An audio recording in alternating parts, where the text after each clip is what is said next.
সালামু আলাইকুম। কেমন আছেন সবাই? আশা করি অবশ্যই ভালো আছেন। ভিডিওটা সম্পূর্ণ বিনিয়োগ রিলেটেড। যে আপনার হাতে যাতে নগদ টাকা আপনি বেশি না রাখেন। এই যে আমাদের ওয়ালেট আছে, মানি ব্যাগটা আছে যেটা আমরা বলি, সেখানে টাকা থাকে, সেভিং অ্যাকাউন্টে টাকা থাকে, আমরা এফডি করি।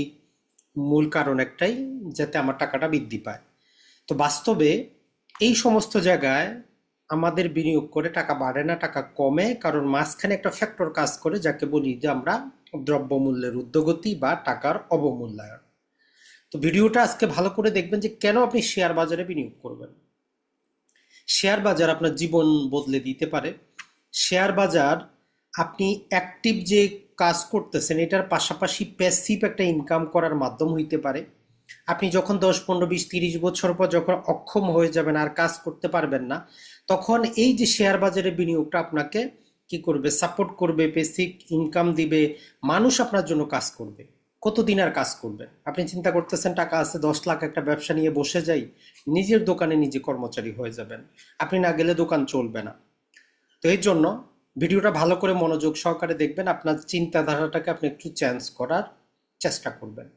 তো বন্ধুরা, সর্বপ্রথম হচ্ছে যে শেয়ার বাজারে আপনি কেন বিনিয়োগ করবেন। বিনিয়োগের তো অনেক মাধ্যম আছে, saving account, FD, gold, silver, real estate, অনেক কিছু আছে। তাহলে শেয়ার বাজারে মূলত আপনি শেয়ারে বিনিয়োগ করতেছেন না, বাংলাদেশের টপ ক্লাসের কোম্পানিগুলোর অংশীদার হচ্ছেন। স্কয়ার ফার্মা, কোনোদিন আপনি এরকম একটা কোম্পানি বানাইতে পারবেন?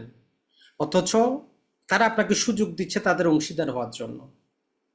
গ্রামীণ ফোন, রবি, ইসলামিক ব্যাংক, ব্রাক ব্যাংক, এই যে বড় বড় ভালো ভালো রেপুটেড কোম্পানিগুলা আপনি কোনোদিন বানাইতে পারবেন? জীবনেও পারবেন না। তারা আপনাকে সুযোগ দিচ্ছে, এটার জন্য বলতেছে না যে আমার কাছে 10 লাখ নিয়ে আসেন, বলতেছে যে শুধু 10 টাকা দিয়ে আপনি আমার অংশীদারি হয়ে যান। তো এর চাইতে ভালো আর কে আপনাকে সুবিধাটা দিবে? একটা মজার তথ্য দেই, আমাদের বাংলাদেশে 18 কোটির উপরে জনগণ। 50% যদি আমরা বাচ্চা এবং বয়স্ক বাদ দেই, তারপরও 9 কোটি জনগণ। এর মধ্যে আরো 2 কোটি যদি আমরা বাদ দিয়ে দেই, 7 কোটি জনগণের মধ্যে মাত্র 14 লক্ষ বিও অ্যাকাউন্ট আছে, মানে 14 লক্ষের মতো মানুষ বিনিয়োগ করে। তো এই জন্য আমাদের জেলা উপজেলা শহরে আপনি কোনো ব্রোকারেজ হাউস পাবেন না, বিনিয়োগের কোনো কথাবার্তা পাবেন না, সবাই শুধু বেতন বাড়াও, বেতন বাড়াও, বেতন বাড়াও নিয়ে আলোচনা করে। তো আপনার চিন্তাধারাটাকে পাল্টান। তবে হ্যাঁ, একটা জিনিস ঠিক, এর মানে এই না যে আজকে আপনি চাকরি ছেড়ে দিবেন, জায়গা বিক্রি করবেন, জমি বিক্রি করে শেয়ার বাজারে চলে আসবে, এমন না। শেয়ার বাজারে আপনি লং টার্ম ইনভেস্টমেন্ট করবেন। প্রতি মাসে আপনি যে টাকাটা ডিপিএস করেন, ব্যাংকে জমা রাখেন, কোনো বীমা করেন, সেই টাকাটা আপনি ওইখানে না করে ওই টাকাটা 1,000 টাকা হোক, 2,000 টাকা হোক, এমনকি 10 টাকা হোক, আপনি মাসে 10 টাকা সেভ করতে পারছেন, 10 টাকা দিয়ে একটু ভালো শেয়ার ক্রয় করে রাখেন। বাংলাদেশের শেয়ার বাজার এক অদ্ভুত জায়গা, এখানে 10 টাকারও শেয়ার ক্রয় করা যায়। এখানে যদি আমরা বলি 1 টাকারও শেয়ার ক্রয় করা যায়, যদি কোম্পানির দাম কম থাকে। বাংলাদেশের রেকর্ড 96 পয়সায় শেয়ার বিক্রি হচ্ছে। তাহলে এর চাইতে বড় সুযোগ আপনি আর কোন মাধ্যম দিবে আপনাকে বলেন? কোনো মাধ্যম আপনাকে দিবে এজ টপ কোয়ালিটির এই বিজনেসম্যানদের সাথে বসার, এসডিএম এ আপনি বসতে পারবেন, আপনি যদি ওই কোম্পানির অংশীদারি হন। ধরেন যে আপনি যত বড় ডাক্তার, ইঞ্জিনিয়ার, যত বড় ফার্মাসিস্টে হন, আপনি ফার্মা সেক্টর ভালো করে বুঝে ফার্মা সেক্টরে আপনি কোম্পানি চালু করতে পারবেন। কিন্তু শেয়ার বাজার আপনাকে দিচ্ছে একসাথে কি, আপনি টেলিকমিউনিকেশনের সেখানে মালিক হন, টেক্সটাইলে মালিক হন, ব্যাংকে মালিক হন, বিমায় মালিক হন, আর্থিক প্রতিষ্ঠানে মালিক হন, অয়েল সেক্টরে করেন, কোনো একটা সেক্টর খারাপ করতেছে আপনি বাদ দেন। আপনি একটা ব্যবসা চালু করলেন, ব্যবসা চলতেছে না, এটা বাদ দিতে গেলে আপনার 50% টাকা চলে যায়, নষ্ট হয়। আর এখানে আপনার অতটা নষ্ট হবে না, আপনি এনি টাইম সুইং করতে পারবেন। তাহলে এর চাইতে বড় সুযোগ আর কোথাও কিন্তু পাবেন না। তো এইরকম করে আপনি কি কখনো চিন্তা করেছেন? না শেয়ার মার্কেটটাকে একটা জুয়ার মার্কেট হিসাবে দেখেছেন? ওই যে কিছু বকলম পত্রিকা প্রতিদিন নিউজ করে, আজকে শেয়ারের সূচকটা কমে গেল, আজকে সূচক কমে গেল। বিশ্ববাজারে কমতেই পারে, যেমন বাড়ে তেমন কমে, দুটোই হয়। কোনোটাই তো আর বাদ যায় না, কোনো একটা শেয়ার যখন বাড়ে এখন কমেও।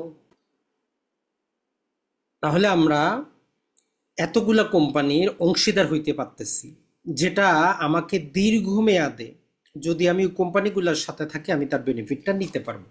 তো শেয়ার বাজার এই সুবিধাটা আপনার দেয়। আপনি যদি একটু চালাক চতুর হন, ধীরে ধীরে বাংলাদেশের বাইরে গিয়ে বছরে বাংলাদেশে $12,000 আপনি দেশের বাইরে বিনিয়োগ করতে পারেন, আপনি ইউরোপ আমেরিকার শেয়ার বাজারে বিনিয়োগ করতে পারেন, দুবাই শেয়ার বাজারে বিনিয়োগ করতে পারেন, কেউ আপনাকে আটকাইতে পারবে না। $12,000 এটা আপনার অধিকার, আপনি ডুয়েল কারেন্সি করে আপনি বাংলাদেশে বসে বিনিয়োগ করতে পারেন যদি আপনার বাংলাদেশে শেয়ার বাজার নিয়ে কোনো সমস্যা মনে হয়। এখন আসি দ্বিতীয় যে সুবিধা, সেটা হচ্ছে যে দেখেন, একটা বাড়ি কিনতে গেলে অনেক টাকা দরকার, জমি কিনতে গেলে অনেক টাকা দরকার, গোল্ড কিনতে গেলে অনেক টাকা দরকার।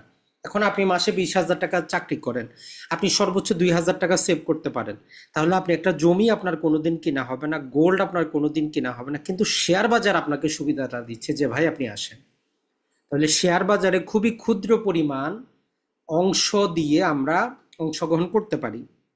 আপনার ছেলে হইছে, মেয়ে হইছে, আপনি তাকে 10,000 টাকার একটা গিফট দিতে চাচ্ছেন, তো তাকে আপনি কি করেন, 5,000 টাকার গিফট দেন, বাকি 5,000 টাকাটা শেয়ার তার নামে ক্রয় করে রাখে দেন। 50% ছেলে যেহেতু হয়েছে, তাকে খুশি হয়েছে কিছু আপনি দেন। যদি 1,000 টাকা দিতেন, 500 টাকা দেন, বাকি 500 তার নামে একটা শেয়ার কিনে তাকে জানায় দেন, আপনার স্ত্রীকে জানায় দেন যে 500 দিলাম, 500 থাকলোই। তার মানে দেখেন, আমরা নিজেরাই নিজেদের জীবনটাকে কঠিন করেছি। জীবন কিন্তু এতটা কঠিন না। এরপরে যদি আসি আমরা, শেয়ার বাজারে আমাদের দুই প্রকারের লাভ হয়। যেমন আপনি একটা ফ্ল্যাট ক্রয় করলে ফ্ল্যাটটা থেকে আপনি চিন্তা করেন মাসে ভাড়া পাবেন, প্লাস বছর বছর এটার দাম বাড়বে। শেয়ার বাজারও একই রকম। যদি ভালো কোম্পানি দেখে আপনি বিনিয়োগ করতে পারেন, তাহলে প্রতি বছর আপনি একটা লাভ্যাংশ পাবেন, যাকে আমরা ডিভিডেন্ড বলি। পাশাপাশি এইটা যত বিক্রি হবে, এটা এমন পরিমাণ আনলিমিটেডও, এটার দামটা বাড়তে পারে। 10 টাকার একটা শেয়ার 1 বছরে 100 টাকাও হইতে পারে। তার মানে আপনার 1 লক্ষ টাকা যদি বিনিয়োগ থাকে, সেটা 10 লাখ 1 বছরেই হইতে পারে, এখানে কোনো বাধা নাই। এখন তো আধুনিক বিনিয়োগ এসেছে, ওই শেয়ার বাজারের মধ্যে ইটিএফ আছে, ওই শেয়ার বাজারের মধ্যে ইন্ডেক্স আছে, ওই শেয়ার বাজারের মধ্যে আরো অনেক অপশন আছে, যেখানে বাৎসরিক মুনাফাটা ভালো পাওয়া যায়। তাহলে এই জিনিসটা আপনি নিজেকে নিজে বোঝার চেষ্টা করেন। এই ভিডিওটা দেখেই বিনিয়োগ করার দরকার নাই, প্রয়োজন আরো 10টা ভিডিও দেখেন, বিনিয়োগের মন মানসিকতা তৈরি করেন, তারপরে আপনি আসেন শেয়ার বাজারে। এরপরে যে সবচেয়ে গুরুত্বপূর্ণ যেটা, সেটা হচ্ছে যে আপনার অ্যাক্টিভ কাজ করতে হচ্ছে না। আপনি অ্যাক্টিভ যে পেশায় আছেন, সেই পেশার পাশাপাশি আরেকটা প্যাসিভ ইনকামের ব্যবস্থা করতেছেন, ওইখানে আপনার অ্যাক্টিভ কোনো কাজ করতে হচ্ছে না। দেখেন, আপনি পার্টনারশিপে যদি কোনো ব্যবসা শুরু করেন, সমস্যা ওই পার্টনার টাকা মারা দিবে কিনা এরকম ভয় থাকে, ভীতি থাকে, তার কাছ থেকে আপনি রিপোর্ট নিতে পারেন না। কিন্তু শেয়ার বাজারের ভালো কোম্পানিগুলো প্রতি 3 মাস পর পর তাদেরকে রিপোর্ট জমা করতে হয়, কত টাকা আয়, কত টাকা ব্যয়, কোথায় কি সমস্যাটা, লাভটা কেমন হবে, না হইলে কেন হয় নাই। এই রকম ফ্রিতে কে আপনাকে সার্ভিসটা দিবে? আপনার জন্য একদল মানুষ কাজ করতেছে, আপনি জাস্ট তাদের অংশীদারি হয়ে যান, এর চেয়ে বেশি কিছু লাগবে না আপনার। তার মানে আপনি যদি ঘুমায়ও থাকেন, ঘুমিয়ে ঘুমিয়ে আপনি টাকা ইনকাম করতে পারবেন। যদি আপনি 5 থেকে 15 বছর বিনিয়োগ করতে পারেন, আপনি 15 বছর পরে অবসর নিয়ে নিতে পারবেন, ফ্যামিলির সাথে সময় কাটাতে পারবেন, ধর্মীয় কাজ করতে পারবেন, সামাজিক কাজ করতে হবে না, আপনার কিভাবে ফ্যামিলি চলবে এটা টেনশন করতে হবে না। দেখেন, কারো ফ্যামিলি 10,000 টাকায় চলে, কারো 50,000, কারো 1 লাখে। এখন আপনার ফ্যামিলি যদি 50,000 চলে, তাহলে যতদিন পর্যন্ত 50,000 টাকা আপনার প্রতি মাসে না আসতেছে, ততদিন পর্যন্ত আপনি যে কোনো একটা জব করবেন। যেই দিনই দেখলেন যে আপনি জবটা না করলেও আপনার ফ্যামিলি চলার মতো টাকা চলে আসছে, সেই দিনে আপনি ফাইন্যান্সিয়ালি ইন্ডিপেন্ডেন্ট। এটাই আমাদের লক্ষ্য, যে আপনি সমাজের কাজে আসেন, ধর্মীয় কাজে আসেন, সমাজ সেবায় আসেন, কিন্তু নিজের পেটে ভাত না থাকলে আসবেনটা কিভাবে? এরপরে যদি আমরা দেখি, সেটা হচ্ছে যে আপনার যখন বয়স হবে, কতদিন আর কাজ করতে পারবেন। মানুষের একটা লিমিটেশন হচ্ছে, মানুষ ম্যাক্সিমাম 50 বছরের পরে আর অতটা কর্মক্ষম থাকে না, ম্যাক্সিমাম অন অ্যাভারেজ। 10% মানুষ ভিন্ন, ডক্টর ইউনূস সাহেব ভিন্ন কথা, হাসিনা ভিন্ন ছিল, খালেদা ভিন্ন। আপনি তো ডক্টর ইউনূসও না, হাসিনাও না, খালেদাও না। তাহলে আপনি আপনি কি করবেন? আপনি খেটে খাওয়া মানুষ, কি করবেন আপনি? তো আপনি যদি এখন এমন একটা বাহিনী তৈরি করতেছেন যারা আপনার জন্য কাজ করবে, সারা জীবন কাজ করবে, ভালো টপ কোয়ালিটির কোম্পানি সিলেক্ট করে যদি আপনি বিনিয়োগটা করেন, আপনি 50-60 বছরে তখন আপনি বিশ্ব ভ্রমণ করতে পারবেন, বাসায় বসে থাকতে পারবেন, ধর্মীয় কাজ করতে পারবেন। আরেকটা হচ্ছে নিরাপত্তা। আপনার 10টা বাড়ি আছে, ডাকাত আপনার কাছে আসবে, চোর আসবে, বাসায় আগুন লাগে যাইতে পারে, জ্বলে যাইতে পারে। আপনার 100 কোটি টাকা শেয়ার বাজারে আছে, কি মনে হয় ডাকাত আপনার কাছে আসবে? আপনার শেয়ারগুলো নিয়ে নিবে? তার মানে এই যে আমরা মোটামুটি 5-6টা জিনিস বললাম, একবার চিন্তা করবেন, চিন্তা করার পরে এখন পরবর্তী ধাপে আপনার চিন্তা আসবে যে এটা ইসলামিক কিনা। ইসলামিক শেয়ারও আছে। আর আসলে প্রকৃতপক্ষে যে জিনিসটা হচ্ছে, আপনি স্কয়ার কোম্পানিতে কাজ করেন, আপনি একমিতে কাজ করেন, আপনি ইসলামিক ব্যাংকে কাজ করেন, আপনি ধরলাম যে যমুনা অয়েলে কাজ করেন, আপনি চিন্তা করেন আপনার কোম্পানির যে বেতনটা আপনি নিচ্ছেন ওইটা কি আপনি চিন্তা করেন যে এটা ইসলামিক কিনা। ধরলাম আমরা ব্যাংকেরটা বাদ দেন, ব্যাংকেরটা সরাসরি ব্যাংক সুদ নেয়, সুদ দেয়। আপনি একটা কোম্পানিতে কাজ করতেছেন, ভালো একটা কোম্পানি, স্কয়ার কোম্পানিতে কাজ করতেছেন, একমিতে ইবনে সিনে কাজ করেন, আপনি কি চিন্তা করেন যে আপনার জবটা যে আপনি করতেছেন, আপনার ওই কোম্পানি ব্যাংক থেকে ঋণ নিয়ে ব্যবসা চালায়, স্কয়ার বলেন যাই বলেন সবাই ঋণ নিয়ে ব্যবসা চালায়।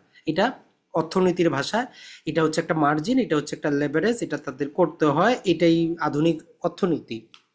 তখন তো আপনি চিন্তা করেন না তো, হ্যাঁ, যে কোম্পানিটা সরাসরি, আপনি ব্যাংকিং সেক্টরের কোম্পানিগুলো বাদ দেন, আপনি ব্যাংকগুলো বাদ দেন, ব্যাংকগুলোতে সরাসরি ব্র্যাক ব্যাংক আপনি বাদ দেন, সুদী ব্যাংক আপনি বাদ দেন, কোনো সমস্যা নাই। ইসলামী ব্যাংক, শাহজালাল ইসলামী ব্যাংক দুটো আছে। এরপরে ভালো ওষুধ কোম্পানি নেন, সিমেন্ট কোম্পানি নেন। তো এখন এগুলো আপনি কিভাবে যাচাই বাছাই করবেন, এটার জন্য পরবর্তী আমাদের ভিডিও পাবেন। এমনকি জাস্ট কয়েকদিনের মধ্যে আমরা 5 দিনের একটা কোর্স নিয়ে আসতেছি ইনশাল্লাহ। আশা করি যে সেখান থেকে আপনারা উপকৃত হবেন। এবং আপনাদেরকে আমরা 12টা শেয়ার সিলেক্ট করে দিব, যেগুলোতে আপনি প্রতি মাসে মাসে 100 টাকা করে, প্রয়োজনে 1200 টাকা, প্রয়োজনে আপনি আপনার কাছে যা আছে সেটা আপনি কিনেন। বাংলাদেশের মতো অদ্ভুত এত ভালো ইনভেস্টমেন্টের জায়গা আমরা কিন্তু দেখি নাই। এমনকি দুবাইয়ের মতো জায়গায় যদি আমরা বিনিয়োগ করতে যাই, আমাদেরকে বাংলাদেশি টাকায় প্রায় 10,000 টাকার কমে বিনিয়োগ করা যায় না, 300 দিরহামের নিচে বিনিয়োগ করা যায় না, শেয়ার কিনা যায় না, একটা লিমিট আছে। বাংলাদেশে 1 টাকারও ক্রয় করা যায়। আর এগুলো আপনি বিশ্বের যে কোনো প্রান্তে আছেন, প্রবাসীরা আছেন, আপনি হাতের মুঠোয় করতে পারবেন, কোথাও যাইতেও হবে না, আধুনিক যুগ। তবে একটা জিনিস, জমি কিনতে যেমন যাচাই বাছাই, বিয়ে করতে যেমন যাচাই বাছাই, স্বর্ণ কিনতে যেমন যাচাই বাছাই, এখানেও পর্যাপ্ত নলেজ নিয়ে 2-3 মাস বুঝে সামান্য অল্প অল্প করে আপনি শুরু করেন, তারপরে দীর্ঘমেয়াদে যাবেন। আর কখনোই 1 মাসে, 6 মাসে, 1 বছরে টাকা ডবলের চিন্তা করবেন না। টাকা আপনার দীর্ঘমেয়াদে আপনি অল্প অল্প করে বিনিয়োগ করে যান। আর হ্যাঁ, যাদের টাকা ডবল করার ইচ্ছা আছে তাদের জন্য জায়গা আছে, সেটা হচ্ছে ক্রিপ্টোকারেন্সি।